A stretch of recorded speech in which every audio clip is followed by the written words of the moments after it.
The fall sun painted Manhattan's skyline in shades of amber and gold, casting long shadows between the towering skyscrapers. Inside Le Bernardin, one of the city's most exclusive restaurants, Maya Johnson's hands trembled as she clutched the small white envelope beneath the crisp linen tablecloth. The morning crowd buzzed around them, wealthy executives in tailored suits, ladies who lunch in their designer wear, all oblivious to the storm brewing at the corner table. Ethan Carter strode in, his Italian suit and confident demeanor marking him as Manhattan royalty. But today something was different. His usually steady blue eyes held a hint of vulnerability as they met Maya's deep brown ones. "I came as soon as I could," he said, sliding into the seat across from her. "What's so urgent? It couldn't wait until after the board meeting." Maya, brilliant and beautiful in her burgundy dress that perfectly complemented her dark skin, took a deep breath. The weight of what she was about to reveal pressed heavily on her chest. Today wasn't just about their secret relationship or her recent promotion in his company's research division. This moment would change everything. With trembling fingers, she withdrew the envelope and placed it on the pristine white tablecloth between them. "I'm pregnant, Ethan," she whispered, her voice barely audible above the clinking of fine china. "And I've just been diagnosed with a condition that could," she paused, fighting back tears. "I have to make a choice. We have to make a choice." The color drained from Ethan's face as his world began to crumble. In that moment, their differing worlds, his of privilege and family expectations, hers of determination and scientific brilliance, collided with the force of an earthquake, threatening to destroy everything in its wake. Maya Johnson stood at the forefront of Carter Enterprises' medical research division, her pristine lab coat a stark contrast against her deep burgundy dress. At 32, she had already accomplished what many researchers only dreamed of: pioneering breakthrough studies in immunology that caught the attention of the medical community. Yet, as she stared at the research papers scattered across her desk, her mind wandered to the greater challenges that lay beyond the laboratory walls. Born to a single mother in Brooklyn, Maya had fought her way through an Ivy League education on scholarships and determination. Her mother had worked 3 jobs to support her dreams, instilling in her a fierce work ethic and an unwavering moral compass. Now, as one of the few black women in a leadership position at Carter Enterprises, she carried not just her own aspirations but the hopes of those who would follow in her footsteps.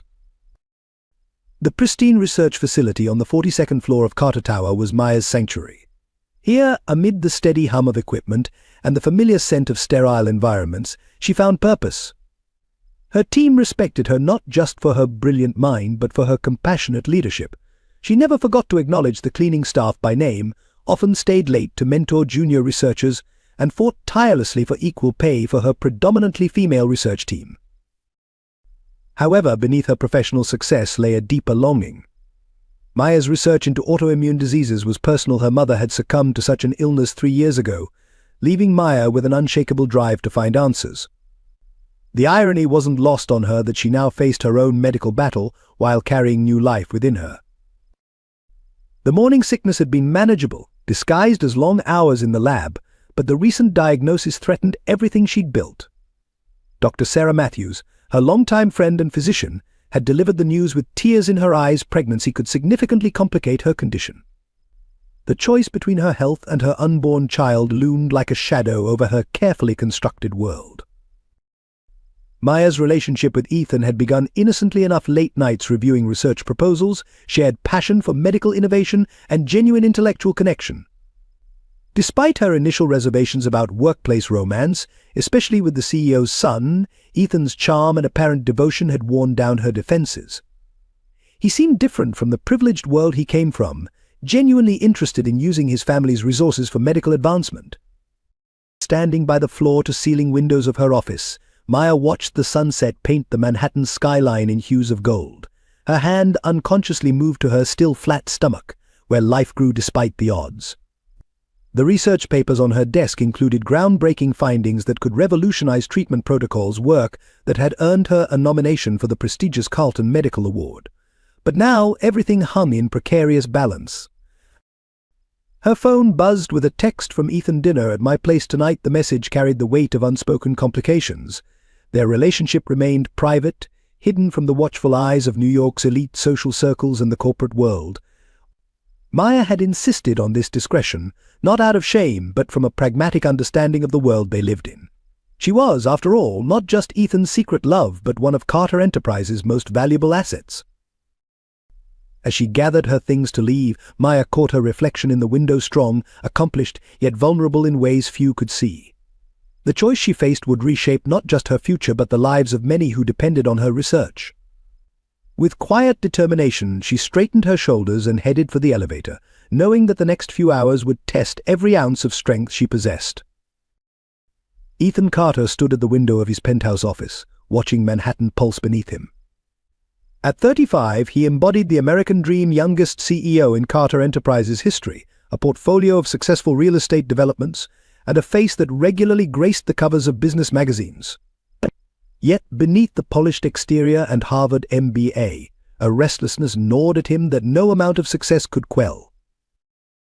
The Carter name carried weight in New York's elite circles, a legacy built by his father William Carter through shrewd business dealings and carefully cultivated political connections. The expectations placed on Ethan's shoulders had been clear from childhood: excel at everything, maintain the family's social position, and never, under any circumstances, tarnish the Carter reputation.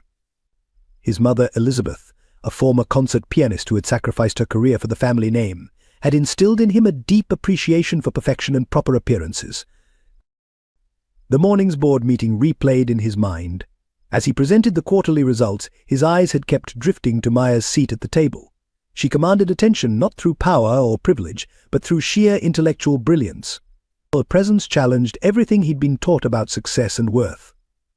While other executives spoke of profit margins, Maya spoke of saving lives. Her passion for medical research had awakened something in him, a desire to be more than just his father's son.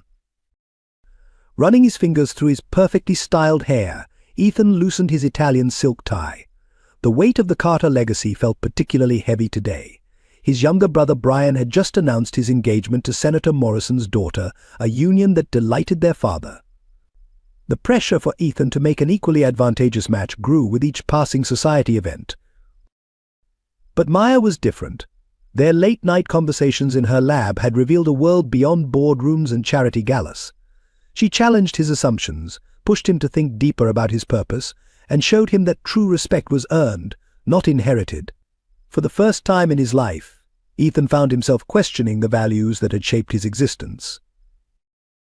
His father's words from their morning meeting echoed in his mind. "Remember, son, we're not just running a business, we're maintaining a dynasty." William Carter's influence extended far beyond the corporate world into New York's political sphere.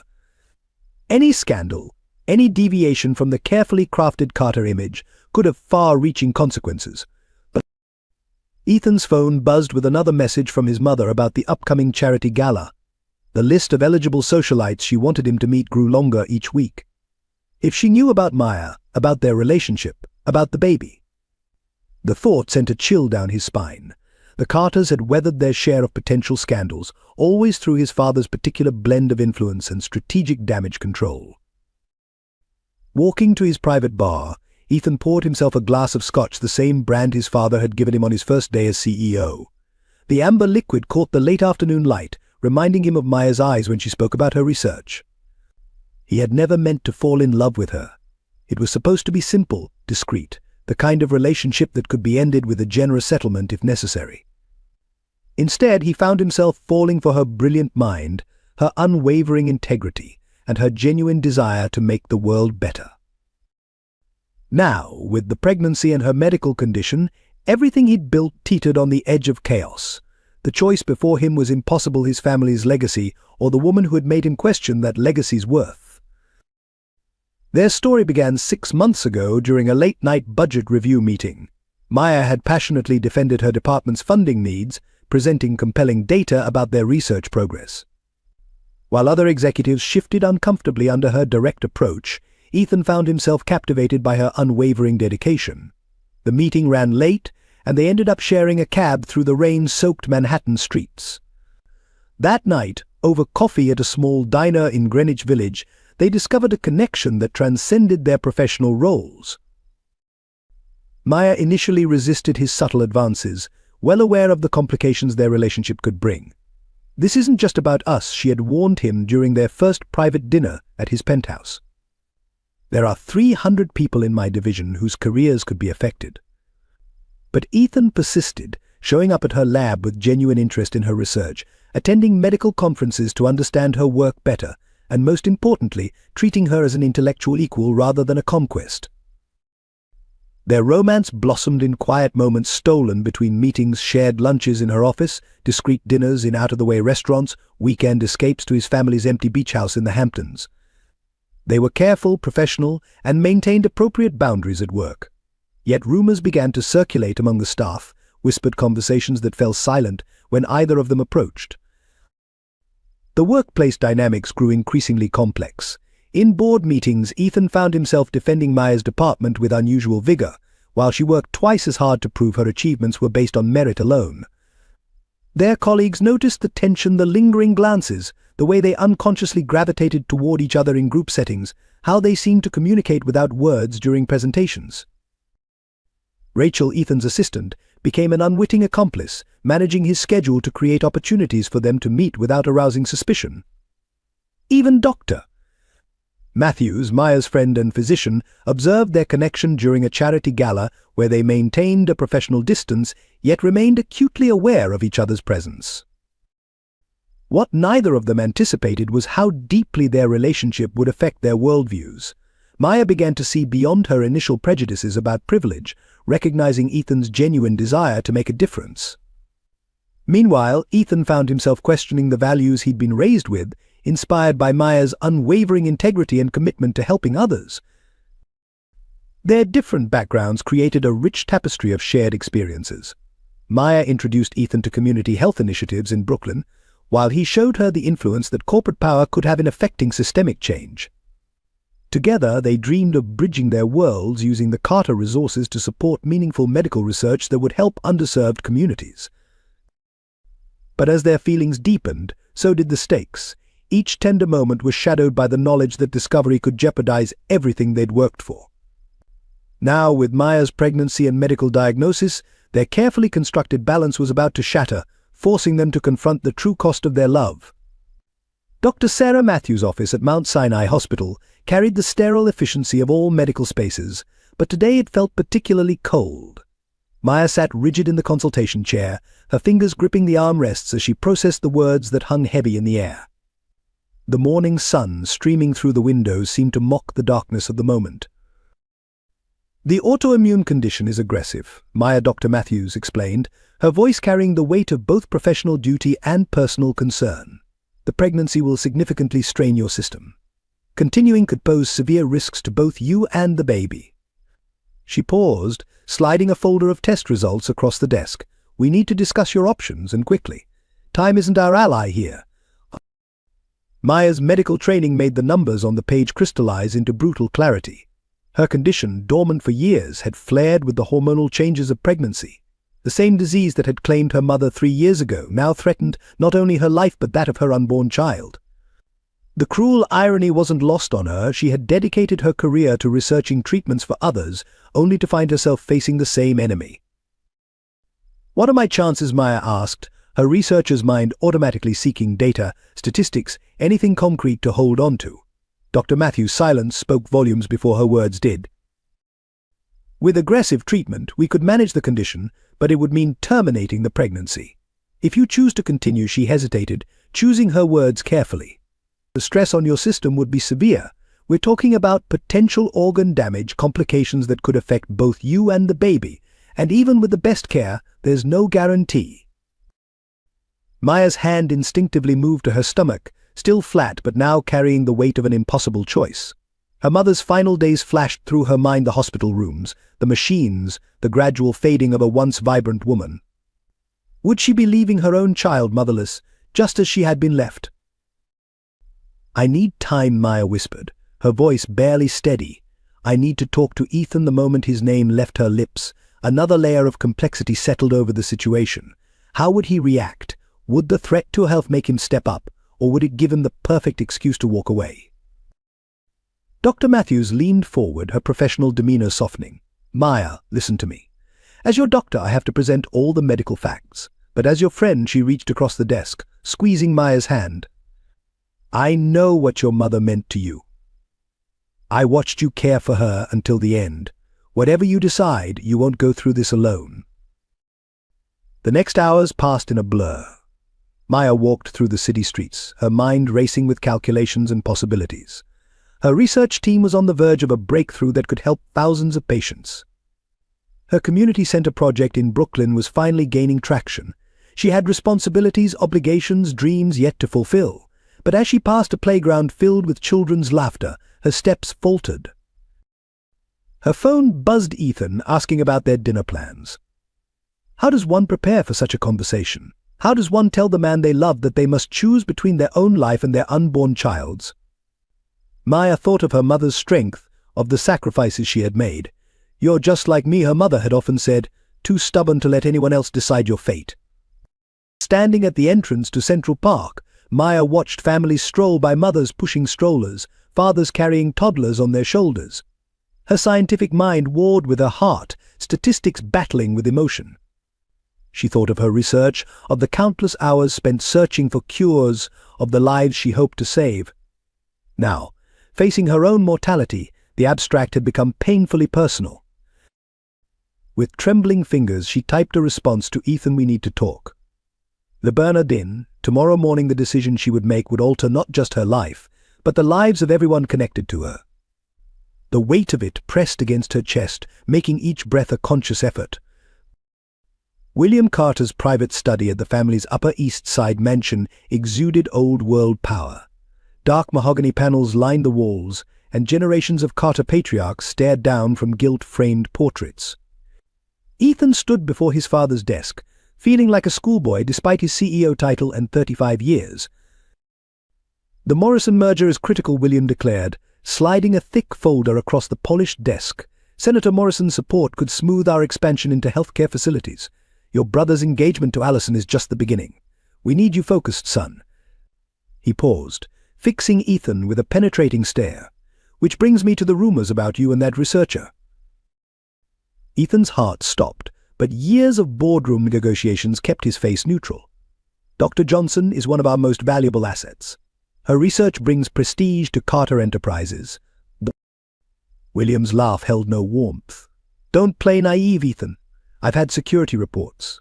Late nights in her lab, weekend trips to Southampton, private dinners," he stood, moving to the window overlooking their manicured garden.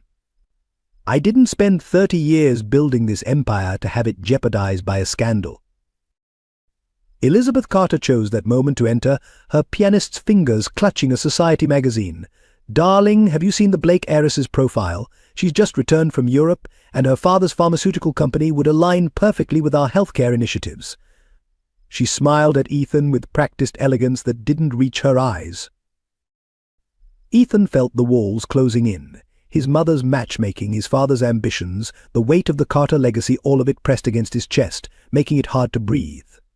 The Ming vase on his father's desk alone could fund Maya's community center for a year. "The board meeting next week is crucial," William continued. "We're announcing the Morrison merger, and I need you publicly seen with Allison's friend Catherine. The society pages should show the Carters united, focused on expansion, not distracted by inappropriate entanglements." "Maya's research could revolutionize treatment protocols," Ethan argued, his voice tight. "She's an asset to the company, not a distraction." William's expression hardened. "An asset that can be replaced. Remember the Richardson situation? Problems have a way of resolving themselves when proper incentives are applied." The threat in his father's words was clear. 10 years ago, a promising executive had quietly disappeared from Carter Enterprises after threatening to expose certain financial irregularities. The generous settlement had ensured silence, but Ethan had never forgotten the cold efficiency with which his father had handled the situation. Elizabeth touched Ethan's arm. "Darling, we only want what's best for you, for the family. The right marriage could secure the Carter legacy for another generation." Her voice carried the weight of expectations carefully cultivated over decades of social maneuvering. Ethan's phone buzzed Maya's message about meeting at Le Bernardin. The screen's glow reflected against the crystal decanter of 100-year-old Scotch on his father's desk, creating patterns that reminded him of the tears in Maya's eyes during their last private moment. "The healthcare expansion requires delicate handling," William pressed. "One whisper of scandal, one hint of impropriety, and the Morrison family could walk. Think of the shareholders, the employees depending on this merger." The portraits on the wall seemed to judge Ethan as he stood there, generations of Carter men who had placed family legacy above personal desires. His grandfather had orchestrated marriages like business deals. His father had transformed a mere fortune into an empire. And now Ethan stood at his own crossroads, torn between duty and love. "I have a breakfast meeting tomorrow," Ethan said finally, his voice carefully neutral. "We can discuss the Morrison merger afterward." As he left the study, his mother's voice followed him. "Remember who you are, darling. Remember what it means to be a Carter." Le Bernardine's elegant interior felt suffocating as Maya watched Ethan's face transform while reading the medical report. The morning light that had seemed so hopeful just moments ago now cast harsh shadows across his features. Between them, the test results and sonogram lay on the white tablecloth like a boundary line between their worlds. "This is impossible," Ethan said, his voice barely above a whisper. His fingers, usually so steady signing multi-million-dollar contracts, trembled as he pushed the papers away. "There must be other options, other doctors we could consult." "I've already gotten second and third opinions," Maya replied, her researcher's composure cracking slightly. "The condition is aggressive. Dr. Matthews says we need to decide quickly about treatment options." She paused, watching his face carefully. "I've decided to keep the baby." The silence that followed felt eternal. Around them, the restaurant continued its morning choreography, waiters gliding between tables, the soft clink of expensive china, muted conversations about stock portfolios and weekend plans in the Hamptons. Their private tragedy played out against a backdrop of privilege and prosperity. "Maya," Ethan finally spoke, his voice taking on the same tone he used in difficult board meetings. "You have to think practically. Your research, your career, you can't risk everything for this. We could try again later, when it's safer, when the timing is right." "When the timing is right," Maya's voice carried a sharp edge. "When your father approves? When it doesn't threaten the Morrison merger." The look of shock on Ethan's face confirmed her suspicions. "Yes, I know about that." News travels fast in corporate circles. Ethan leaned forward, lowering his voice. "My father has ways of dealing with complicated situations. We could arrange the best care, private facilities, complete discretion. No one would ever need to know." The meaning behind his carefully chosen words hit Maya like a physical blow. She thought of her mother, who had worked 3 jobs to put her through school, who had fought against every obstacle with dignity and courage. "I'm not a situation to be handled, Ethan. This is your child, our child." "You don't understand the pressure, the expectations." Ethan's voice took on a pleading tone. "My family's legacy, thousands of jobs at stake with this merger. I can provide financial support, anything you need, but I can't. I can't be the father this child needs." Maya stood slowly, her movements deliberate and controlled despite the earthquake happening inside her. "I understand perfectly, Ethan. I understand that you're choosing your family's reputation over your own child's life, over my life." "Maya, please." Ethan reached for her hand, but she stepped back. "Don't worry about your legacy, Mr. Carter," she said, her voice steady despite the tears threatening to fall. "Your child and I won't tarnish it. We'll survive without your name, your money, or your conscience." She walked out of Le Bernardine with her head high, ignoring the curious glances from the morning crowd. Outside, the Manhattan streets buzzed with their usual energy, indifferent to personal tragedies. As she hailed a taxi, Maya placed one hand protectively over her stomach. "It's just you and me now, little one," she whispered. "But we're stronger than they think." The sterile walls of Mount Sinai Hospital's prenatal unit became Maya's second home as autumn faded into winter. Each weekly checkup marked another small victory in her fight to protect both her life and her unborn child. Dr. Matthews had assembled a team of specialists who monitored her condition with growing concern, their faces betraying the gravity of each new test result. "Your immune system is attacking your own tissues," Dr. Matthews explained during one particularly difficult consultation, pointing to the latest blood work results. "The pregnancy is accelerating the process. We need to adjust your medication again."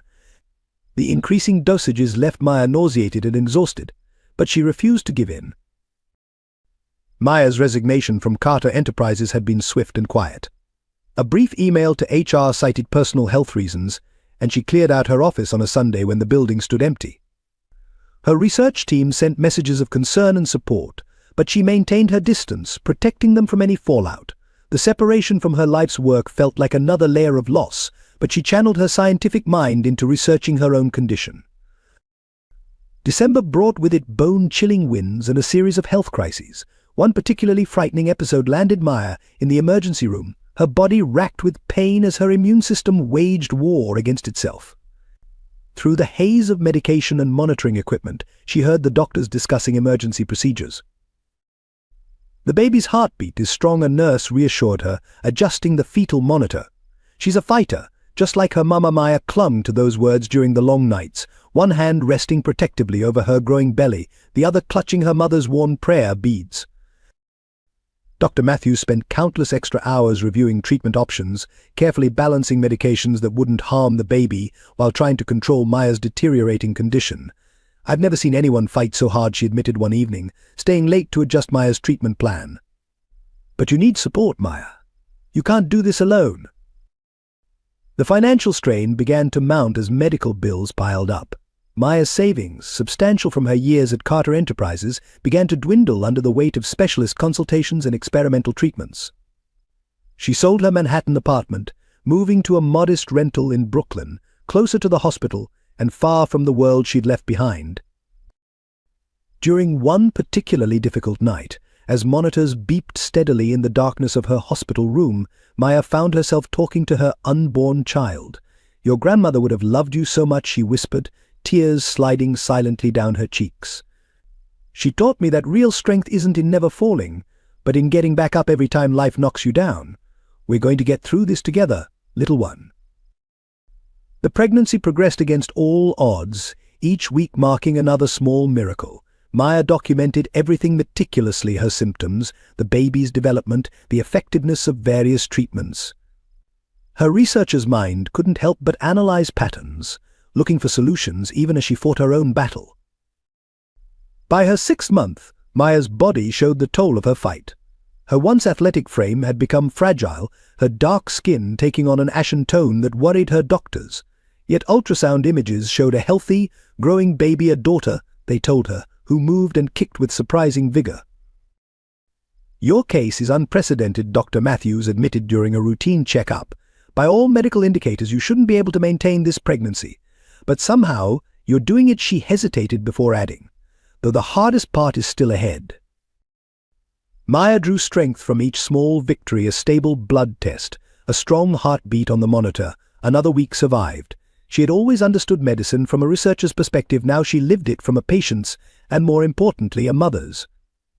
Every decision, every moment of pain, every sleepless night was endured with a fierce determination that surprised even her doctors.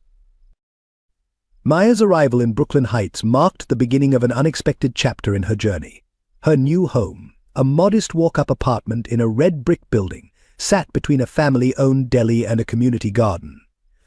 Initially, she kept to herself, but life in Brooklyn had different plans for her solitude. Mrs. Rodriguez, the elderly Puerto Rican woman who ran the deli downstairs, first broke through Maya's isolation. Noticing the pregnant woman struggling with groceries one icy morning, she insisted on having her grandson Tony help. "Family takes care of family," she declared, brooking no argument. From that day forward, a warm bowl of soup would appear at Maya's door every evening, accompanied by motherly instructions to eat for two. The community garden became Maya's sanctuary during her better days. Sarah Chen, a retired nurse who tended the herbs and vegetables, recognized the signs of chronic illness in Maya's careful movements. Without fanfare, she began leaving small packages of healing teas and fresh vegetables at Maya's doorstep. "My mother used these recipes during her chemotherapy," she explained simply when Maya tried to thank her. Word spread quietly through the neighborhood about the pregnant researcher fighting a difficult battle alone. The response was subtle but profound. Rebecca from the second-hand bookstore started setting aside medical journals and pregnancy books she thought might interest Maya. The local pharmacy began delivering her prescriptions without charging delivery fees. Mr. Patterson, a retired high school science teacher, offered to help her organize her medical records and research notes when he noticed her struggling with paperwork at the local cafe. The turning point came during a particularly severe winter storm. A power outage left much of the neighborhood in darkness, and Maya's medical equipment, running on backup batteries, had limited time. Without prompting, the community mobilized. Tony Rodriguez connected his father's generator to Maya's apartment. Neighbors brought blankets, batteries, and hot food. Mrs. Chen kept vigil through the night, monitoring Maya's vitals with professional efficiency. "This isn't charity," Mrs. Rodriguez insisted when Maya tried to pay for the generator fuel. "This is community. When my Carlos was sick, before he passed, this neighborhood carried us. Now we carry you." The local church, though Maya never attended services, added her to their prayer circle. Pastor Williams and his wife coordinated a schedule, ensuring Maya had rides to her medical appointments when she was too weak to take public transportation. The pastor's wife, a former social worker, helped Maya navigate the complexities of medical insurance and disability benefits. During one particularly difficult afternoon, when the weight of her situation felt overwhelming, Maya found herself in the community garden, tears flowing freely. Sarah Chen sat quietly beside her, offering silent companionship. "You know," Sarah finally said, "strength isn't always about fighting alone. Sometimes it's about letting others help carry the load." The neighborhood children, supervised by their parents, began tending the garden plot outside Maya's window, planting flowers that would bloom around her due date. They left small gifts, handmade cards, colorful drawings, origami cranes for luck. Their innocent enthusiasm provided a counterpoint to the clinical severity of her hospital visits. Maya's medical background had taught her about the physiological impacts of stress and isolation on pregnancy. Now she experienced firsthand how community support could be as vital as any medication. Her doctors noted improved vital signs, better stress markers, and more stable readings during weeks when she felt supported by her neighborhood network. As her pregnancy progressed and her condition remained precarious, the community support grew more organized. An informal schedule evolved. Someone always checked on her daily, meals appeared regularly, and no medical appointment went unaccompanied. In this modest Brooklyn neighborhood, far from the gleaming towers of Manhattan, Maya found something she hadn't even known she needed: a family bound not by blood but by compassion. The March winds howled outside Mount Sinai Hospital as Maya entered her 36th hour of labor. The delivery room buzzed with focused energy as a team of specialists monitored both mother and child with intense concentration. Dr. Matthews hadn't left Maya's side, her presence a steady anchor through each difficult contraction. "Something's wrong," Maya whispered, her medical training recognizing the shift in the medical team's demeanor. The monitors showed her blood pressure climbing dangerously, her compromised immune system struggling under the strain. Dr. Matthews exchanged quick glances with the specialists before making a decisive call. "We need to perform an emergency C-section," she announced, her voice calm but urgent. "Maya, your body is under too much stress. We need to act now." The room transformed instantly, medical staff moving with practiced efficiency as they prepared for surgery. Through the haze of medication and exhaustion, Maya heard Mrs. Rodriguez praying in Spanish by her bedside. Sarah Chen stood at her other side, her nurse's training allowing her to translate the medical jargon for the anxious group of neighbors waiting outside. The community that had carried her through pregnancy now held its collective breath. The operation proceeded with precision, but complications arose. Maya's weakened system began to crash, sending alarms blaring through the surgical suite. As consciousness faded, she heard a sound that pierced through everything else: the strong, defiant cry of a newborn baby. "She's beautiful." Dr. Matthews' voice came through the fog hours later. 5 pounds, 4 ounces, and fighting spirit like her mother. Maya opened her eyes to see her daughter for the first time, tiny but perfect, with a head full of dark curls and surprisingly strong grip. "Zoe," Maya whispered, the name she'd chosen months ago finally belonging to this miraculous being. Zoe Grace Johnson. The name carried meaning: Zoe for life, grace for the unexpected blessings that had carried them through. The following days brought a stream of visitors bearing gifts, meals, and helping hands. The Rodriguez family set up a rotation to ensure Maya never spent a night alone in the hospital. Sarah Chen used her nursing experience to teach Maya how to nurse while managing her medications. The neighborhood children created a handmade mobile for Zoe's crib, filled with colorful paper butterflies representing transformation and hope. Recovery was slow and challenging.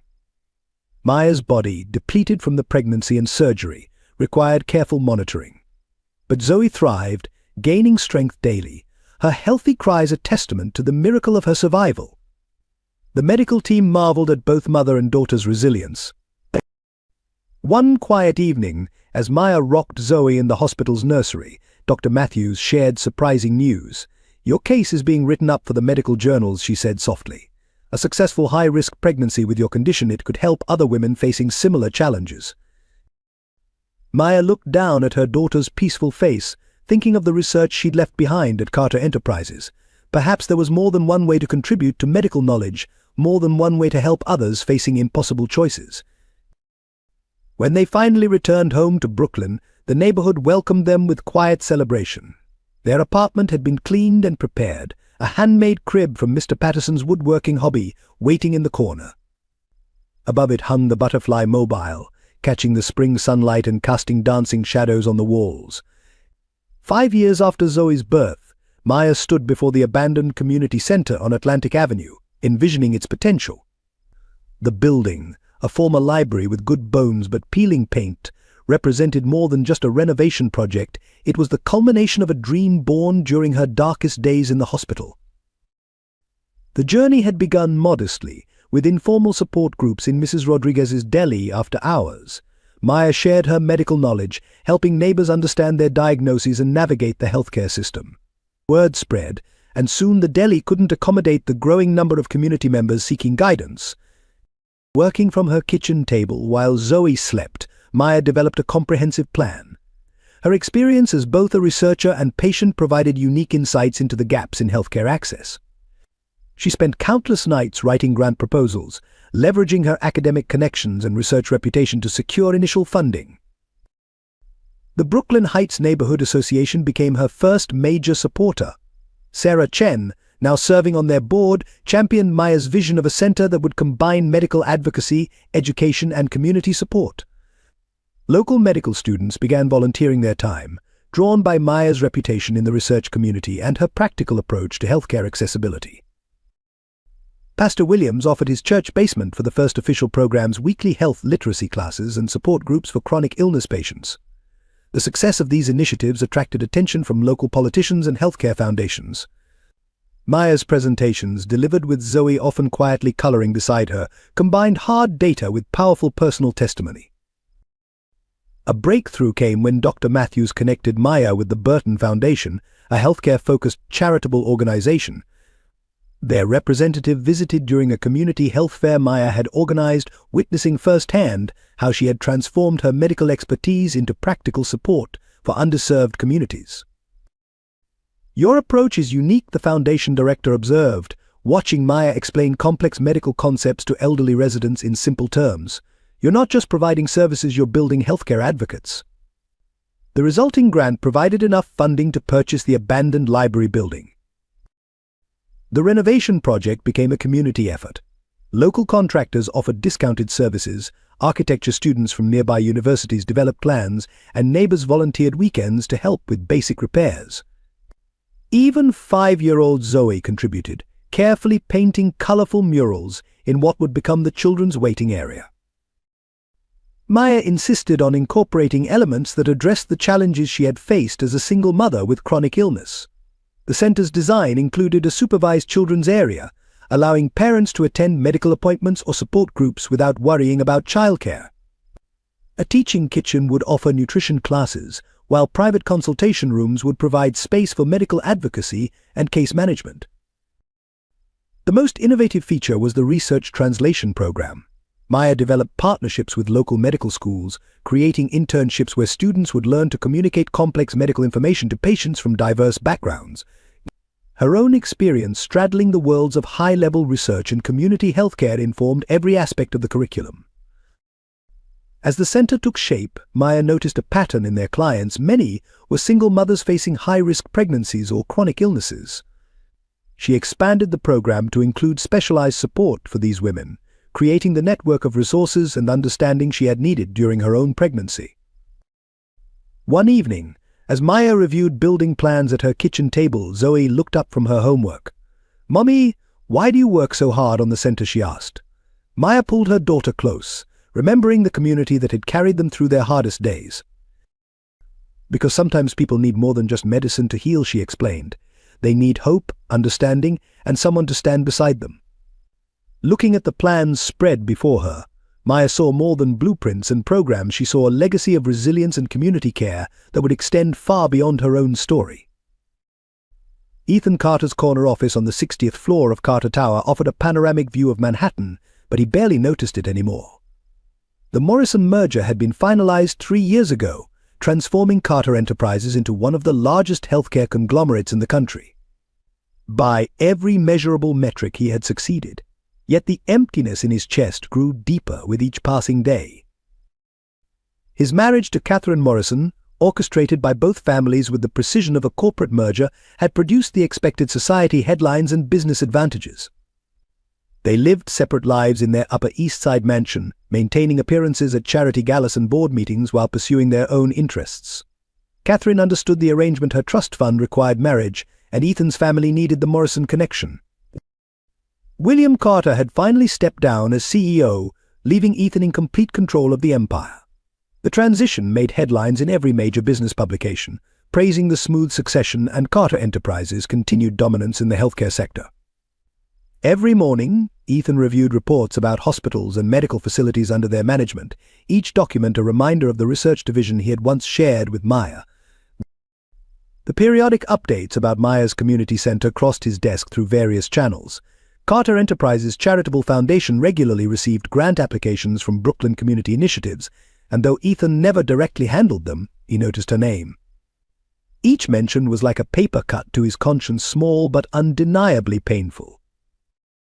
His mother, Elizabeth, had withdrawn into herself after a minor stroke, spending hours at her piano playing the same melancholic pieces repeatedly. During one rare moment of clarity, she looked at Ethan and asked, "Are you happy, darling?" The question haunted him for weeks afterward. His father, now semi-retired, still manipulated family dynamics from his study, ensuring the Carter legacy remained untarnished. Professional success continued to accumulate. Ethan's innovative approaches to healthcare management earned industry accolades. He delivered keynote speeches at medical conferences, discussing efficiency and profit margins in the same facilities where Maya's research might have saved lives. Each achievement felt hollow, each award a weight around his neck. Late at night, in his private office, Ethan sometimes pulled up old research proposals from Maya's department.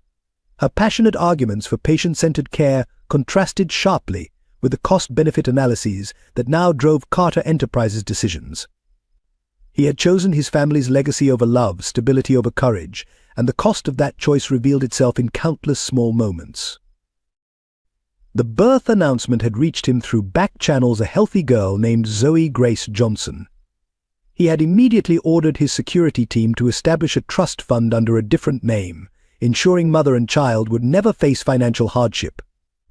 The money remained untouched, Maya's pride evident in her refusal to accept any connection to the Carter family. During board meetings, Ethan found himself distracted by young female executives who reminded him of Maya, their determination, their intelligence, their unwillingness to compromise on matters of principle. His attempts to mentor them felt like inadequate penance for his past actions. The corporate world celebrated his support of women in leadership, unaware of the guilt driving his initiatives. One evening, reviewing charitable giving reports, Ethan noticed the Burton Foundation's grant to Maya's community center. The photographs showed a thriving facility, with Maya and a young girl, Zoe, cutting a ribbon at the opening ceremony. The image struck him with physical force. While he had built an empire of efficient, profitable hospitals, Maya had created something genuinely healing. Alone in his vast office, surrounded by symbols of success, Ethan confronted the emptiness of his achievements. The Carter legacy was secure, but at what cost? Every decision that had seemed logical 5 years ago now felt like a step away from authenticity, from real purpose, from love. Elizabeth Carter discovered Maya's community center by accident during one of her increasingly frequent wanderings through Brooklyn. After her stroke, her doctors had recommended daily walks, and she often found herself straying far from her usual Upper East Side routes, being drawn to the less manicured parts of the city that reminded her of her own humble beginnings, a past she had carefully hidden beneath decades of social refinement. The center's musical program caught her attention first. Through the open windows, she heard children practicing piano, their imperfect melodies stirring memories of her own abandoned artistic dreams. Standing across the street, she watched a young girl with dark curls sitting at the piano, her small fingers moving with natural grace across the keys. Elizabeth returned the following week, this time venturing inside under the pretense of making a donation. She recognized Maya immediately, though Maya didn't know her. The years had added a quiet strength to the younger woman's bearing, different from the corporate confidence Elizabeth remembered from charity galas. The young pianist was Zoe, Elizabeth learned, and watching her play awakened something long dormant in Elizabeth's heart. Before her marriage into the Carter family, she had taught piano to underprivileged children, finding joy in nurturing young talent. Her husband William had deemed such activities unsuitable for a Carter wife. "Your daughter has a remarkable gift," Elizabeth told Maya after one of Zoe's practice sessions, careful to maintain her anonymity as Mrs. Elizabeth Brighton, a retired music teacher. Maya smiled with pride, unaware she was speaking to her daughter's grandmother. "She reminds me of my son when he was young," Elizabeth added softly, remembering Ethan's own musical talents, abandoned in pursuit of corporate success. Over the following months, Elizabeth became a regular visitor, officially as a volunteer piano teacher, but increasingly as a silent guardian of the family she had helped destroy. She watched Zoe grow, noting how the child had inherited Ethan's smile and Maya's determination. Each visit was both a joy and a torture, forcing her to confront the consequences of her family's choices. During one lesson, Zoe played a piece Elizabeth had once performed at Carnegie Hall. "My mom says music is like medicine for the soul," the child remarked innocently. Elizabeth's hands trembled as she adjusted Zoe's finger positioning, remembering how she had once believed the same, before society obligations and family expectations had silenced her own music. Elizabeth began making anonymous donations to the center's music program, each contribution a small act of defiance against William's rigid control of the Carter fortune. She arranged for delivery of a baby grand piano, claiming it was from a foundation supporting arts education. The joy on Zoe's face when she first touched the gleaming keys nearly broke Elizabeth's carefully maintained composure.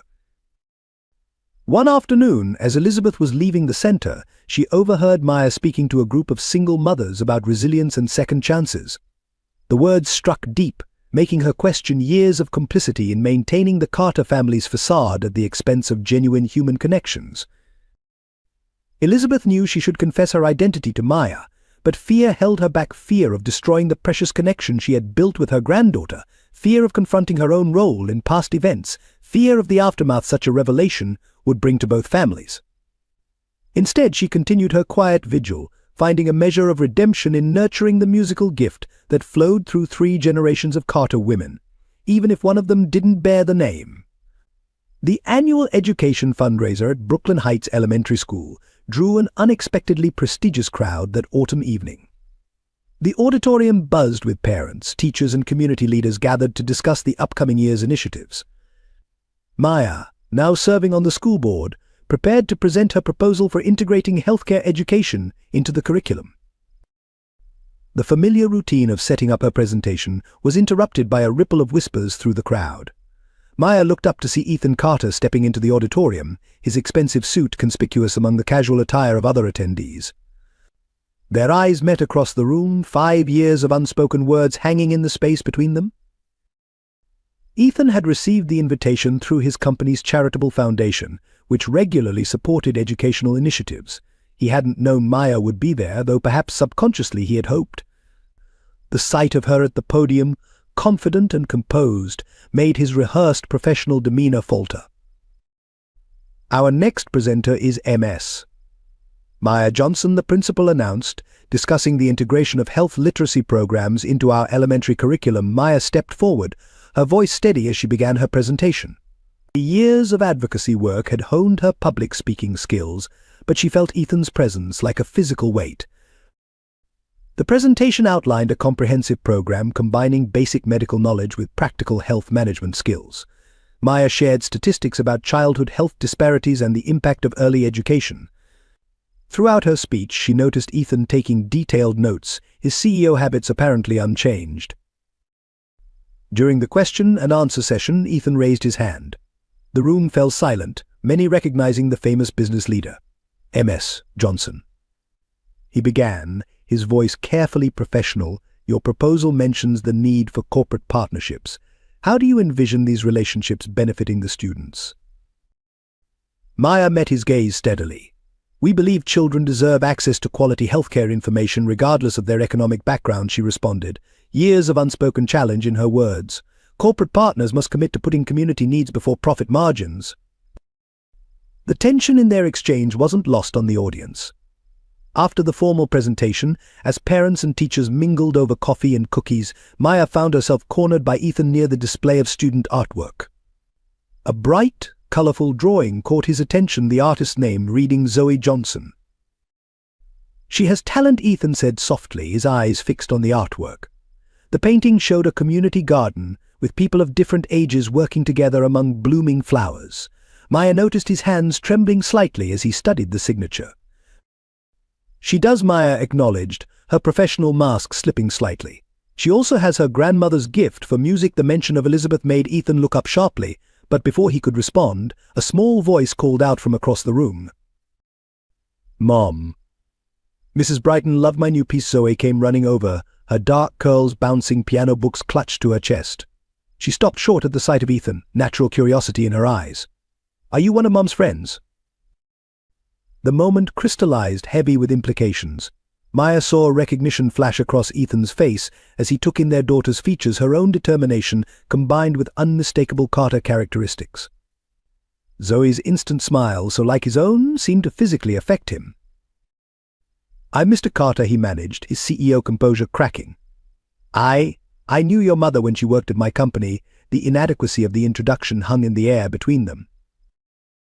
Maya placed a protective hand on Zoe's shoulder, years of maternal instinct kicking in. "Sweetheart, why don't you show Mrs. Rodriguez your artwork?"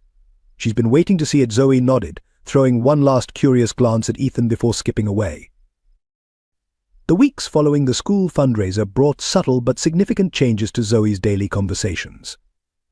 During their evening routine, as Maya braided her daughter's hair before bed, Zoe's questions began to shift from casual school day recollections to more probing inquiries about her family history. "Mom, why doesn't my last name match Mrs. Brighton's students?" Zoe asked one evening, referencing her piano teacher's other private pupils. "Everyone else has two last names from their mom and dad." Maya's hands stilled momentarily in Zoe's dark curls, her heart constricting at the innocent observation.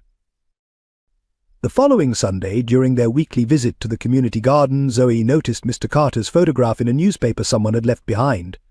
"He looks like the man from school," she remarked, studying the image with unusual intensity. "Why did he look at me so strangely that night?" Maya maintained her composure through these conversations, providing age-appropriate responses that acknowledged Zoe's curiosity while protecting her from painful truths. However, she noticed her daughter's growing awareness of the gaps in her family narrative. During show-and-tell presentations about family heritage, Zoe's usual confidence wavered when classmates shared stories about both parents. The situation intensified when Zoe's music teacher assigned a family history project. Students were to research and perform pieces that represented their cultural background. "Mrs. Brighton says my playing style reminds her of someone," Zoe mentioned during dinner. "She had tears in her eyes when I played today. Why was she crying, Mom?" Maya observed her daughter's increasing interest in the Carter family with growing concern. She discovered Zoe had begun collecting newspaper clippings about Carter Enterprises community initiatives, carefully storing them in a notebook alongside her sheet music. The careful organization of these articles revealed a methodical curiosity that reminded Maya painfully of Ethan's own analytical nature. During one of their Saturday morning walks to the local library, they passed the imposing Carter Tower. Zoe stopped, gazing up at the building with unprecedented focus. "That's where you used to work, right, Mum? Before I was born." Her questions became more specific, more deliberate. "Did you know Mr. Carter well back then?" The weekly piano lessons with Mrs. Brighton seemed to intensify Zoe's curiosity. The elderly teacher's emotional responses to certain pieces, particularly those from the classical repertoire that the Carter family favored, didn't go unnoticed by the perceptive child. "Mrs. Brighton says my hands move just like her son's did," Zoe mentioned one evening. "Do you know her son, Mom?" Maya found herself navigating increasingly complex conversations, balancing honesty with protection. She consulted Dr. Matthews, who had remained a close friend, about the best way to handle Zoe's growing awareness. "Children are remarkably perceptive," the doctor advised. "She's reaching an age where she needs more answers." The situation reached a turning point during a school heritage celebration. Each student was asked to create a family tree.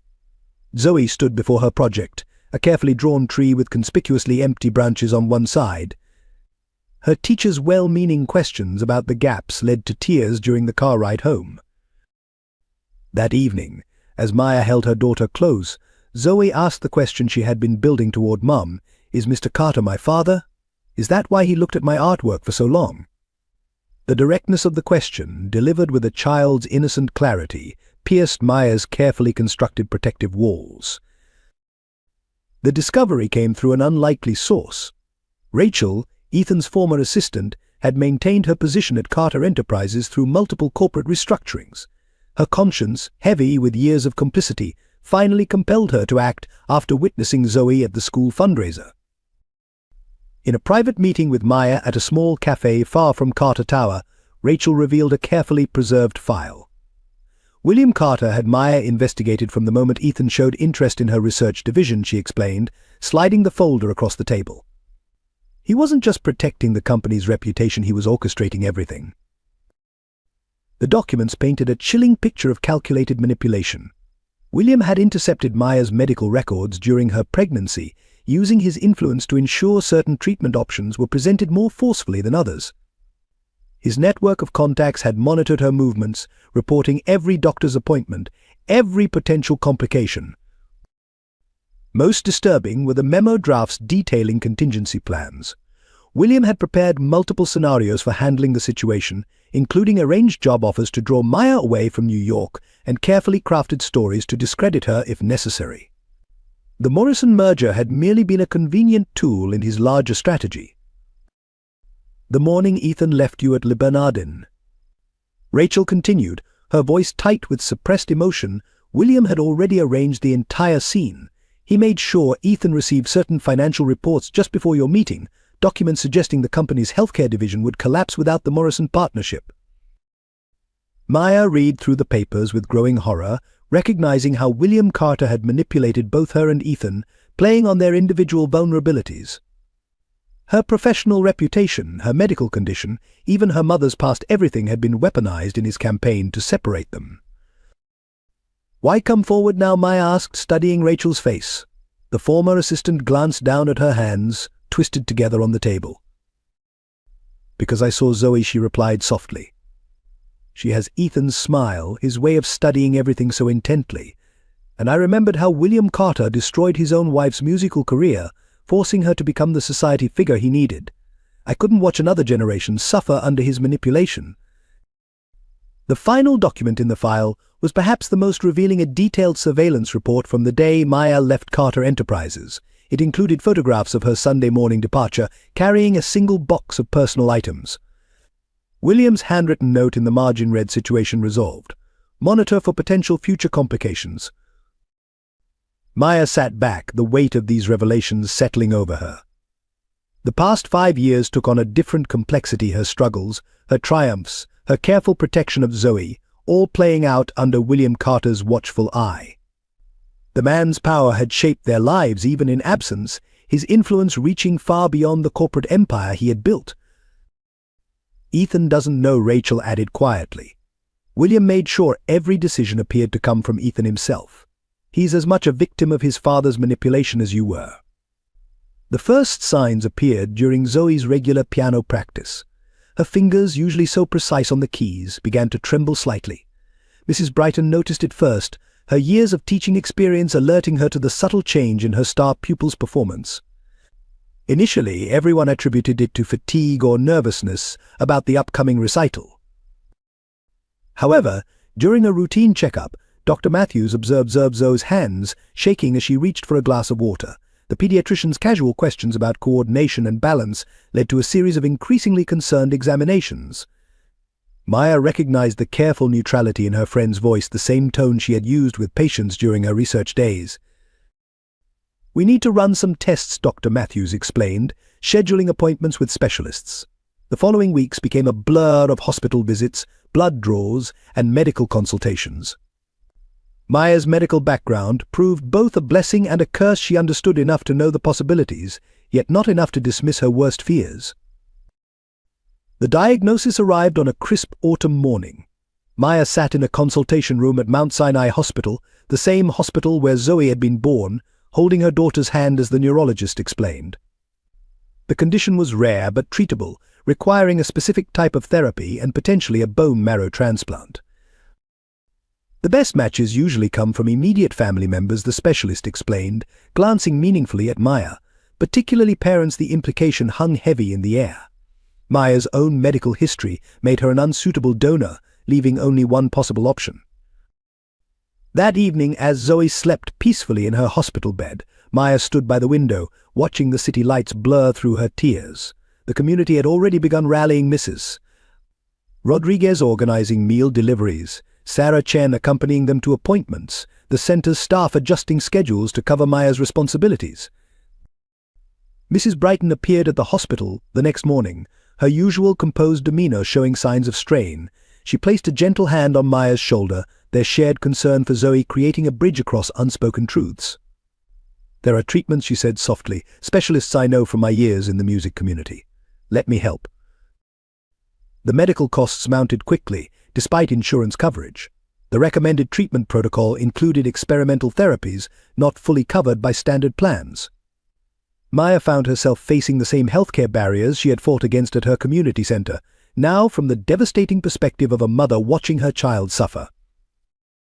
Zoe approached her condition with remarkable grace, maintaining her piano practice even when her fingers wouldn't cooperate fully. "Mom," she said one evening, during their nightly reading ritual in the hospital room, "is this why you built the center? To help people like us?" The question pierced Maya's heart. She had built the center to ensure no one faced medical challenges alone, yet here she was contemplating the one step she had sworn never to take. The doctors were clear time was crucial, and the donor pool was limited. Every delay increased the risks. Dr. Matthews, reviewing Zoe's latest test results, finally voiced what Maya had been avoiding. "Maya, I know your history with the Carters, but Zoe's condition. She needs her father's genetic profile. Even if he's not a match, his family medical history could be crucial for treatment planning." That night, after Zoe had fallen asleep, Maya found herself staring at her phone, Ethan's business contact information glowing on the screen, the weight of 5 years of independence, of protecting Zoe from the complexities of her parentage, balanced against her daughter's urgent medical needs. Ethan received Maya's message during a board meeting at Carter Enterprises. The text was brief but devastating. "Zoe is in Mount Sinai Hospital. She needs a bone marrow donor. As her biological father, you need to be tested. This isn't a request." The polished veneer of corporate leadership cracked as he excused himself from the meeting, leaving stunned executives in his wake. The media caught wind of his hasty departure from Carter Tower. Initial speculation about a corporate crisis transformed into something more sensational when photographers captured Ethan entering Mount Sinai's pediatric wing. William Carter, monitoring the situation from his home office, immediately activated the company's crisis management team. At the hospital, the reunion was tense and clinical. Dr. Matthews supervised the initial consultation, maintaining professional detachment as she explained Zoe's condition and the necessary medical procedures. Maya stood protectively near their daughter's bed while Ethan underwent preliminary testing, his presence drawing curious glances from hospital staff. The story broke in the New York Times the following morning. Carter Enterprises CEO revealed as father of Brooklyn community leader's child. The article detailed Maya's background, her community center's work, and raised questions about the circumstances of their separation 5 years ago. Social media erupted with speculation and commentary, forcing both Carter Enterprises and Maya's center to shut down their public communication channels. William Carter's carefully crafted damage control strategy collided with Ethan's unexpected public statement. Standing before reporters gathered outside the hospital, Ethan acknowledged his paternity and expressed regret for his past actions. 5 years ago, I made choices based on fear and family pressure, he declared. Today, I'm choosing to be the father my daughter needs. The revelation sent shockwaves through New York's social circles. Catherine Carter filed for divorce within hours, her lawyers citing public humiliation. The Morrison family threatened to withdraw from their partnership with Carter Enterprises. Share prices fluctuated as investors questioned the company's stability. Inside Zoe's hospital room, these external dramas felt distant and irrelevant. The 5-year-old, still grappling with her condition, watched her father with cautious curiosity. Ethan's attempts at conversation were awkward but sincere, each interaction weighted with years of absence and regret. Maya found herself navigating not only her daughter's medical care but also the intense public scrutiny that came with their newfound visibility. Reporters camped outside the community center, seeking commentary on the Carter family drama. Her staff maintained a protective barrier, led by Mrs. Rodriguez's fierce devotion to privacy. Elizabeth Carter, following the news from her music room, finally broke her silence. She arrived at the hospital unannounced, no longer hiding behind her Mrs. Brighton persona. The moment she entered Zoe's room, her carefully maintained facade crumbled. "I should have been braver," she whispered, embracing her granddaughter. "We all should have been braver." The public narrative shifted as more details emerged. Stories of Maya's work in healthcare advocacy garnered support from progressive circles. Medical professionals praised her community center's innovative programs. Even some business publications began questioning the corporate culture that had pressured a young executive to abandon his child. William Carter made one attempt to visit the hospital, intending to manage the situation personally. He found his path blocked by Dr. Matthews and a united front of hospital staff, many of whom had worked with Maya over the years. His influence, once seemingly limitless, stopped at the hospital doors. The Brooklyn Heights community's response to William Carter's attempted interference proved swift and resolute. When word spread that Carter Enterprises had quietly approached several center board members with financial incentives to distance themselves from Maya, the neighborhood mobilized with remarkable efficiency. Mrs. Rodriguez transformed her deli into an impromptu command center, coordinating support efforts and managing media communications. Local business owners, many of whom had benefited from the center's healthcare advocacy programs, formed a protective network around Maya and Zoe. They consistently declined interviews from reporters seeking sensational angles on the Carter family drama. Sarah Chen leveraged her connections in the medical community to ensure Zoe's treatment remained purely focused on medical necessity, free from external pressures. When Carter Enterprises attempted to transfer Zoe to their flagship private hospital, Dr. Matthews and her colleagues presented a united front, documenting the medical risks of interrupting established treatment protocols. The community center's staff organized a comprehensive response to William Carter's corporate maneuvering.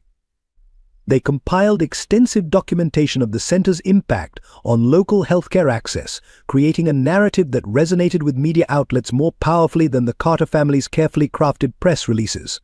Stories emerged of lives transformed through the center's programs, each one a testament to Maya's vision and leadership. Local political representatives, many of whom had long supported the center's initiatives, began questioning Carter Enterprises' healthcare policies more broadly. The contrast between the corporation's profit-driven approach and the center's community-focused model became a focal point of public discourse around healthcare accessibility. Elizabeth Carter's public support for Maya and Zoe proved particularly significant. Her presence at community meetings, still carrying the quiet dignity of her Mrs. Brighton persona, undermined William's attempts to dismiss the situation as a minor scandal. Her first-hand accounts of Zoe's musical talent and Maya's dedication resonated deeply with those who had witnessed the Carter family's influence in New York society. Pastor Williams organized interfaith gatherings, transforming potential controversy into conversations about community responsibility and moral leadership. The diverse coalition of religious and community leaders presented a stark contrast to the corporate uniformity of Carter Enterprises' approach. When William Carter attempted to pressure local banks to review the center's loans, neighborhood business owners established an emergency fund to ensure financial stability. The spontaneous display of solidarity demonstrated how deeply Maya's work had transformed the community from a collection of individuals into a cohesive support network. The Brooklyn Heights Neighborhood Association formally recognized Maya's contributions with their annual Community Leadership Award, specifically citing her grace under pressure and unwavering commitment to healthcare accessibility. The ceremony, attended by local officials and community members, sent a clear message about the neighborhood's priorities and values. Ethan Carter's resignation as CEO of Carter Enterprises came during an emergency board meeting. His announcement met with stunned silence. The carefully prepared statement detailed his immediate departure and the surrender of his controlling shares to an independent healthcare trust. William Carter, watching from the head of the table, saw decades of carefully laid plans crumble. The decision had crystallized during a late-night conversation with Dr. Matthews about Zoe's treatment options. "Your daughter needs more than your bone marrow," she had said bluntly. "She needs to know her father chose her over everything else." The truth of those words resonated with something long buried under years of corporate success. In his formal resignation letter, Ethan acknowledged the ethical compromises that had characterized his leadership. He detailed specific instances where profit margins had been prioritized over patient care, including decisions that had directly impacted communities like the one that had embraced Maya and Zoe. The document, leaked to major news outlets, sent shockwaves through the healthcare industry.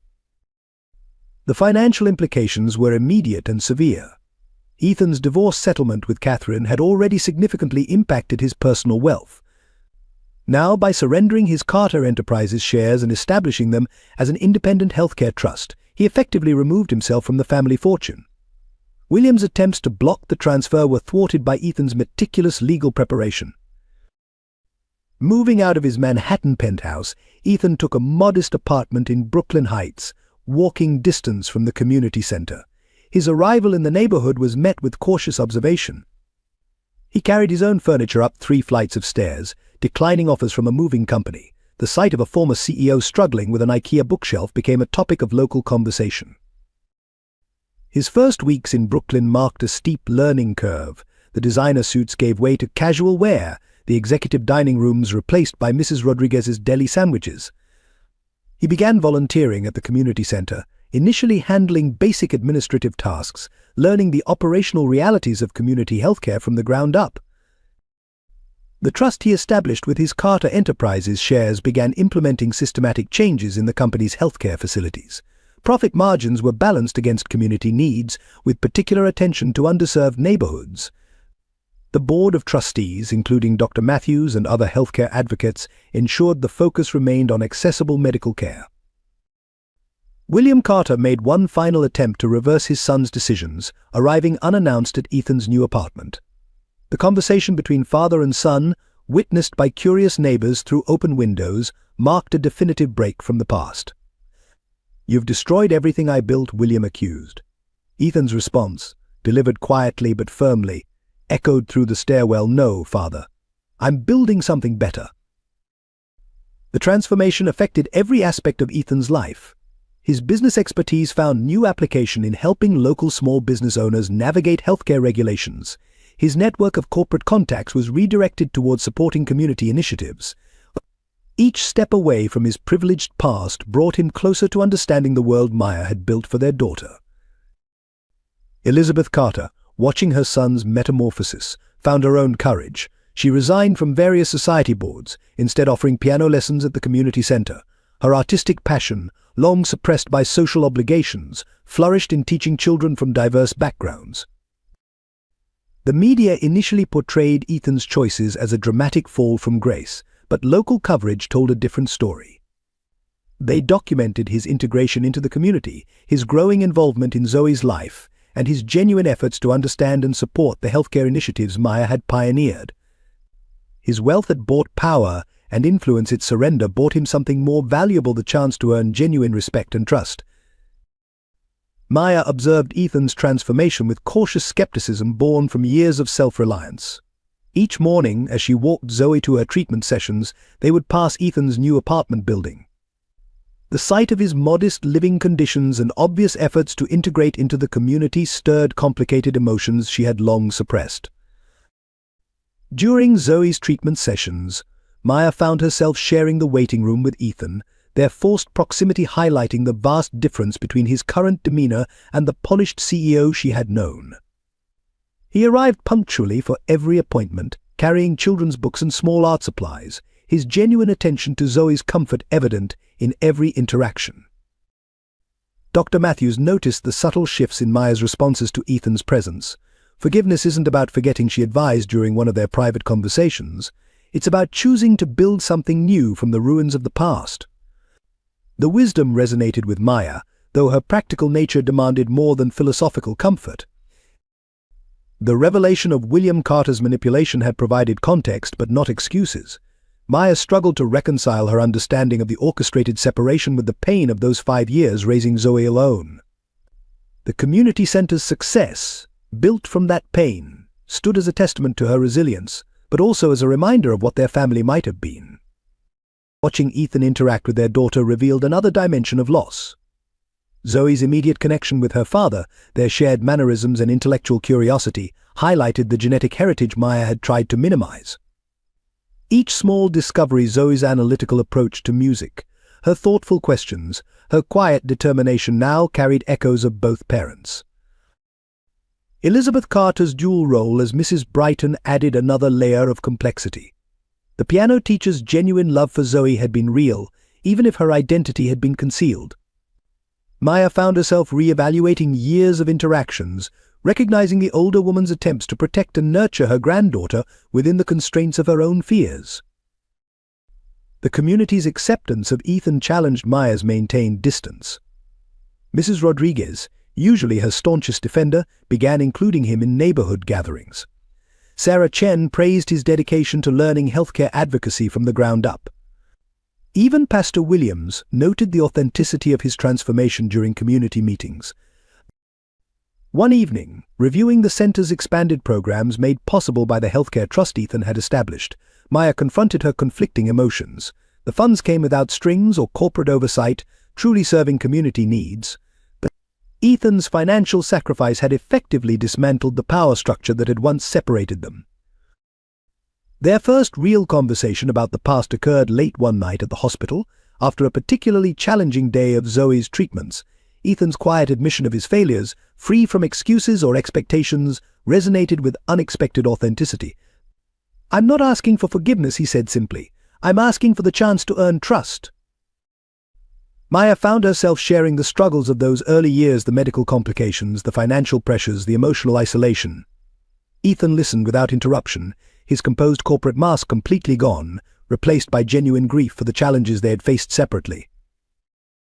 The process of forgiveness, Maya discovered, wasn't a single moment of acceptance, but a series of small recognitions. It appeared in Ethan's patient assistance with grant proposals, his quiet support during difficult medical decisions, his willingness to learn from the community he had once viewed from the distance of privilege. The press conference at Carter Enterprises headquarters marked an unprecedented moment in corporate history. William Carter, impeccably dressed as always, faced a room full of journalists, his usual commanding presence diminished by recent events. The leaked documents detailing his manipulation of Maya and Ethan's separation had created a crisis that even his extensive network couldn't contain. "I stand before you today not as the chairman of Carter Enterprises, but as a father who lost his way in the pursuit of legacy," William began, his prepared statement abandoned in favor of unexpected candor. The cameras captured every nuance of his uncharacteristic display of vulnerability as he detailed his systematic campaign to separate Maya and Ethan. The confession extended beyond personal matters into corporate ethics. William acknowledged how his obsession with maintaining the Carter family's social position had influenced business decisions, particularly in healthcare accessibility. He outlined specific instances where profit had been prioritized over patient care, decisions that had directly impacted communities like those served by Maya's center. Elizabeth Carter's presence beside her husband provided silent testimony to the personal cost of their choices.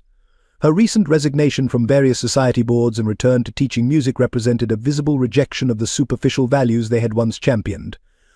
The society columns that had once celebrated the Carters' influence now documented their public reckoning. The impact of William's confession reverberated through New York's business community. Major shareholders demanded accountability, leading to his immediate resignation from all corporate positions. The board of directors, under pressure from the healthcare trust Ethan had established, implemented comprehensive ethical reforms. During the question and answer session, a reporter asked about William's relationship with his granddaughter. His response, uncharacteristically emotional, revealed the full measure of his transformation. "I've spent decades building an empire that could have been used to help people like my granddaughter. Instead, I created barriers between families, between communities, between healthcare and those who need it most." The financial press focused on the corporate implications, but local coverage emphasized the human element. Brooklyn community leaders, who had long dealt with the effects of Carter Enterprises' policies, found themselves reassessing decades of antagonism. The confession opened possibilities for genuine dialogue about corporate responsibility and community health care. William's final act as chairman was to establish a substantial endowment for Myers Community Center, with the explicit acknowledgement that it represented restitution rather than charity. The funds came with no conditions, no corporate oversight, and no Carter family involvement in their distribution. In the days following the confession, William was seen visiting Mount Sinai Hospital, not as a corporate titan arranging private care, but as a grandfather in the public waiting room, learning to navigate the healthcare system his policies had helped create. The sight of him sitting alongside other families stripped of privilege and power perhaps represented the most profound aspect of his public redemption. The process of building a new family dynamic began in the quiet moments between Zoe's treatments. Maya established clear boundaries, creating a structured schedule for Ethan's involvement that prioritized their daughter's stability. The hospital playroom became their neutral territory, where they learned to navigate co-parenting amid medical consultations and therapy sessions. Ethan's commitment manifested in consistent, meaningful ways. He arrived early for each appointment, bringing educational games that engaged Zoe's mind during long treatment hours. His corporate efficiency found new purpose in organizing medical records and coordinating with insurance providers, lifting administrative burdens from Maya's shoulders. Family dinner became a weekly ritual, hosted in Maya's apartment where Zoe felt most comfortable. These gatherings started awkwardly, with careful conversation and measured interactions, but gradually evolved into more natural exchanges. Elizabeth, no longer hiding behind her Mrs. Brighton persona, contributed her culinary skills while teaching Zoe simple recipes that had been Carter family traditions. The transformation in their relationships became evident during Zoe's music therapy sessions. Maya observed how Ethan's business precision complemented her medical knowledge as they worked together to support their daughter's recovery. Elizabeth's musical expertise provided another dimension of healing, creating moments where 3 generations connected through shared passion. Their first major challenge as a reconstructed family came during a critical medical decision. The doctors presented alternative treatment protocols, each with different risks and benefits. Instead of the previous tension that might have divided them, Maya and Ethan approached the decision collaboratively. They spent hours reviewing research, consulting specialists, and most importantly, listening to each other's perspectives. William Carter's involvement evolved more cautiously. His initial visits to the hospital remained brief and formal, but Zoe's natural warmth gradually softened his corporate exterior. During one particularly difficult treatment session, he surprised everyone by arriving with a collection of old photographs, sharing stories of Ethan's childhood that revealed a more human side of the Carter family history. The community center became an unexpected catalyst for family healing. Ethan's volunteer work brought him into Maya's professional world, where he witnessed firsthand the impact of her healthcare initiatives. His genuine interest in understanding and supporting her vision helped bridge the gap between their past and present selves.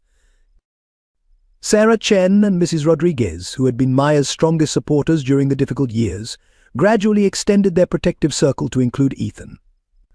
Their acceptance, earned through his consistent presence and evident commitment to change, provided external validation of the family's progress. Weekend outings began tentatively, with short trips to the Brooklyn Botanical Gardens or local museums. These excursions required careful planning around Zoe's medical schedule, but they established new family patterns. Elizabeth often joined them, her years of teaching experience enriching their visits with impromptu lessons about art, music, and nature. The most significant breakthrough came during a routine homework session. Zoe, working on a family tree project, naturally included both parents and grandparents, her innocent acceptance of their complicated family structure offering a perspective untainted by past conflicts. The completed project hung in Maya's living room, a visual representation of their evolving family narrative. As spring approached, marking a year since the revelation of Ethan's paternity, the changes in their family dynamic became more apparent. Communication had evolved from careful politeness to genuine dialogue. They had developed their own traditions, blending elements from both their worlds. Most importantly, they had learned to prioritize Zoe's well-being while respecting each other's roles in her life. The community center's newly renovated music room became the focal point of an unexpected family renaissance. Elizabeth Carter's expertise, no longer constrained by social expectations, found full expression in nurturing Zoe's natural talent.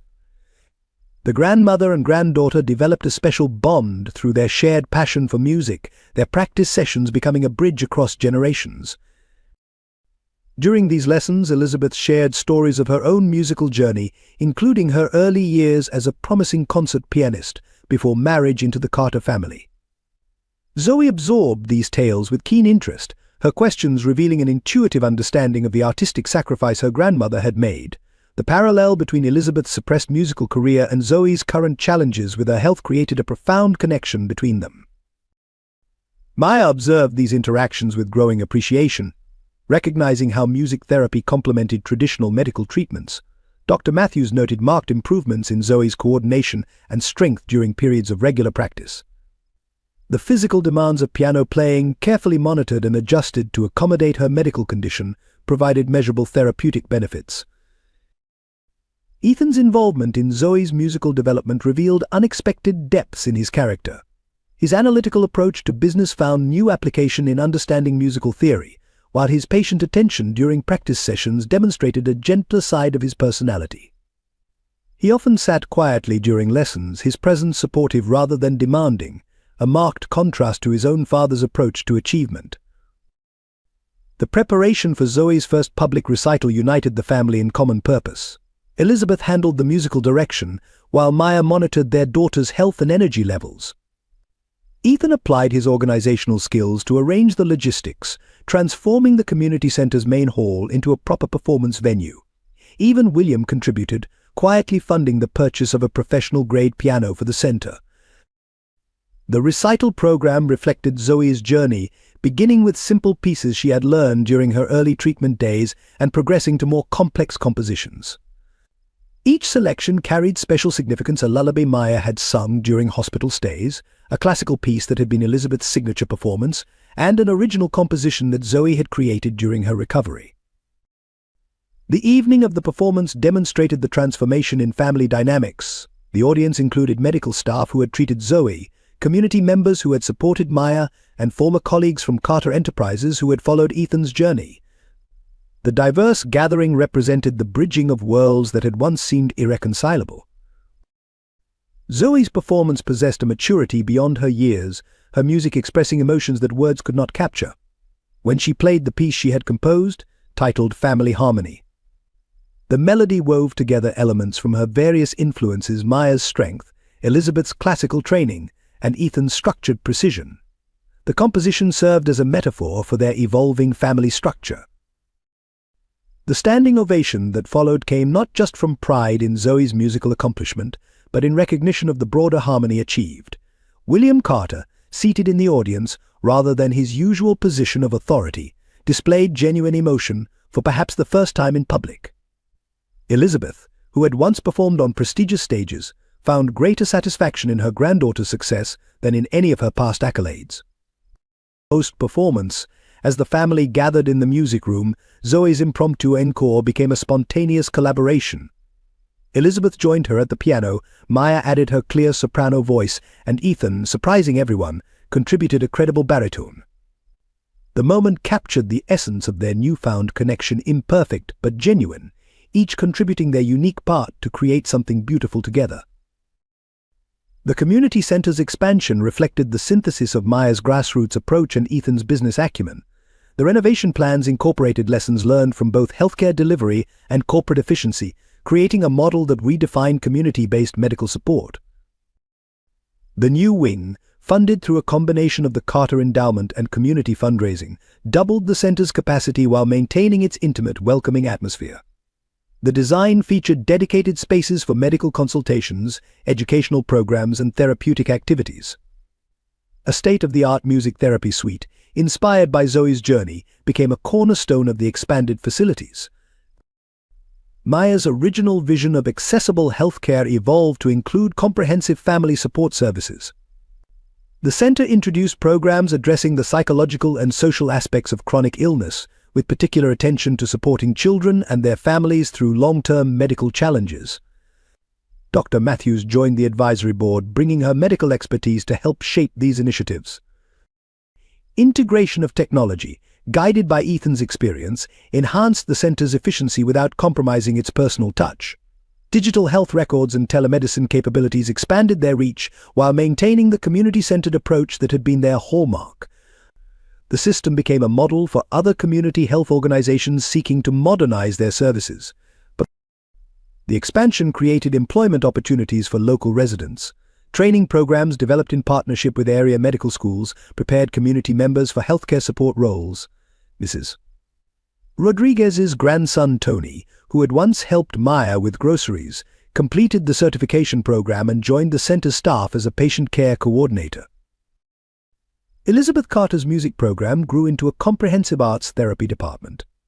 The success of Zoe's treatment through music inspired the integration of various artistic disciplines into the center's therapeutic approach. Local artists and musicians offered their talents, creating a vibrant, healing environment that addressed both physical and emotional well-being.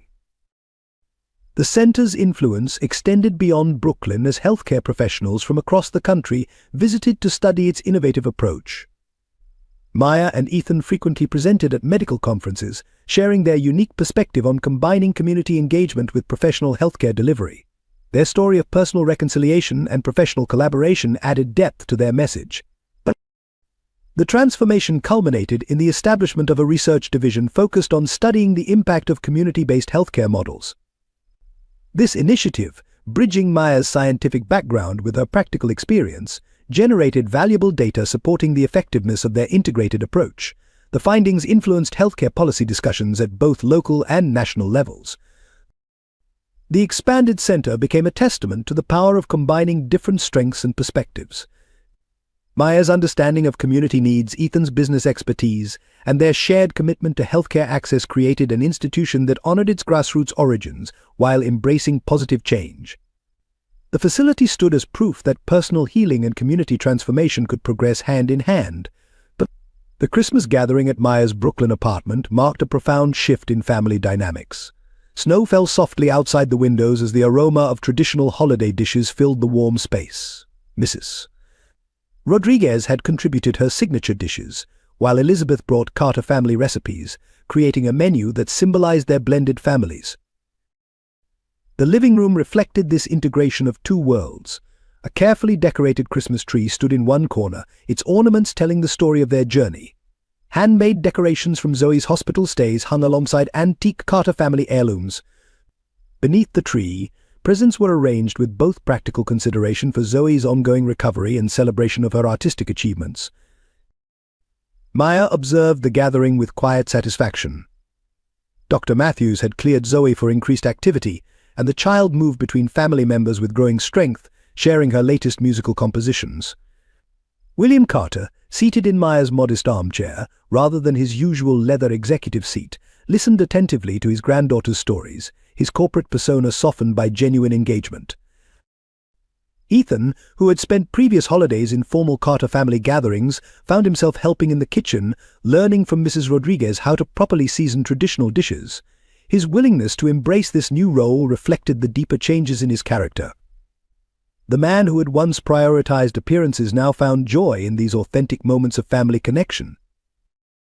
The evening's highlight came when Zoe performed a special Christmas arrangement on the piano, accompanied by Elizabeth.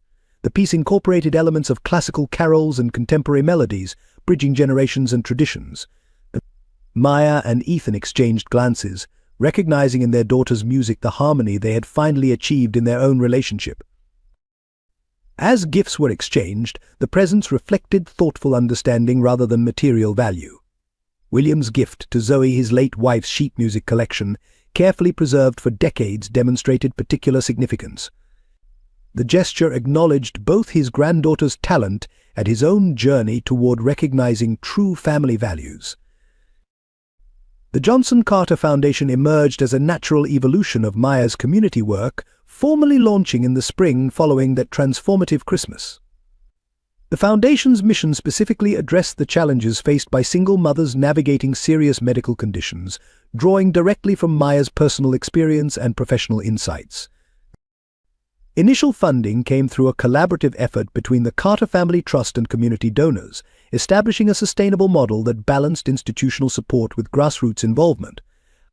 The foundation operated independently from both Carter Enterprises and the Community Center, though it maintained strong partnerships with both organizations. The foundation's flagship program, named Grace Notes in honor of Zoe's middle name, provided comprehensive support for single mothers facing critical health challenges. The program's structure reflected Maya's understanding of the interconnected nature of medical, financial, and emotional support needed during health crises. Services included medical advocacy, childcare assistance, and career development opportunities. Ethan's contribution to the foundation went beyond financial support.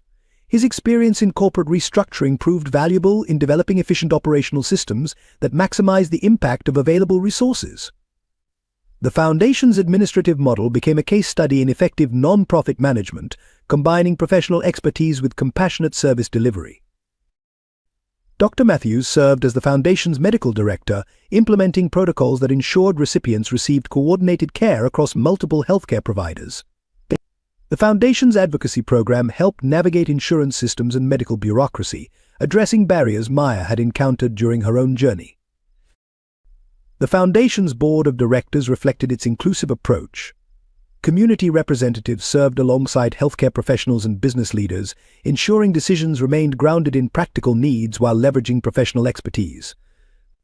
Mrs. Rodriguez, who had supported Maya through her early struggles, chaired the Community Advisory Committee. Within its first year, the foundation established partnerships with major medical centers across New York City, creating a network of support for single mothers facing health crises. The program's success attracted attention from healthcare policymakers, leading to discussions about expanding the model to other cities. 1 year after the Johnson Carter Foundation's launch, Carnegie Hall's Intimate Well Recital Hall hosted a special performance marking multiple milestones. Zoe, now fully recovered, took center stage for her first professional venue recital, her progress symbolizing both personal and family healing. The program began with Zoe performing an original composition titled Family Harmony: A Journey Home, which chronicled her family's path from separation to reunion. The piece incorporated themes from Elizabeth's classical repertoire, echoes of Maya's lullabies, and structural elements reflecting Ethan's influence, creating a musical narrative of their reconciliation. The audience represented every aspect of their journey: medical staff who had overseen Zoe's treatment, community members who had supported Maya, business leaders who had witnessed Ethan's transformation, and families helped by the foundation. Dr. Matthews sat beside Mrs. Rodriguez, their unlikely friendship a testament to the bridges built over the years. William and Elizabeth Carter, seated in the front row rather than their customary private box, displayed visible emotion as their granddaughter performed. Elizabeth, who had once graced this same stage as a young pianist, found deeper joy in witnessing Zoe's artistic expression than in any of her own past performances. Maya and Ethan watched from opposite sides of the stage, their co-parenting journey reflected in their balanced support of their daughter's achievement. The moment represented more than musical accomplishment; it celebrated the triumph of compassion over ambition, community over status, and love over fear. As Zoe took her final bow, her radiant smile captured the essence of their collective journey, a reminder that healing, like music, requires harmony between different elements to create something beautiful and enduring. What do you think about Maya and Ethan's journey? Their story raises important questions about forgiveness, redemption, and the true meaning of family. Have you ever faced a situation where you had to choose between family expectations and following your heart? Share your thoughts in the comments below. We'd love to hear your perspective on whether Ethan deserved a second chance, and if Maya made the right choices along the way. If you want to experience more meaningful stories that explore complex human relationships and important life lessons, don't forget to subscribe to our channel and turn on notifications. We're committed to bringing you carefully crafted narratives that touch hearts and inspire reflection. This story carries powerful messages about resilience, forgiveness, and the transformative power of love. If you found value in these themes, consider sharing it with friends and family who might benefit from its insights. Every share helps spread these meaningful messages to those who need them most. Together we can build a community that celebrates stories of hope, redemption, and the courage to choose what's right over what's expected.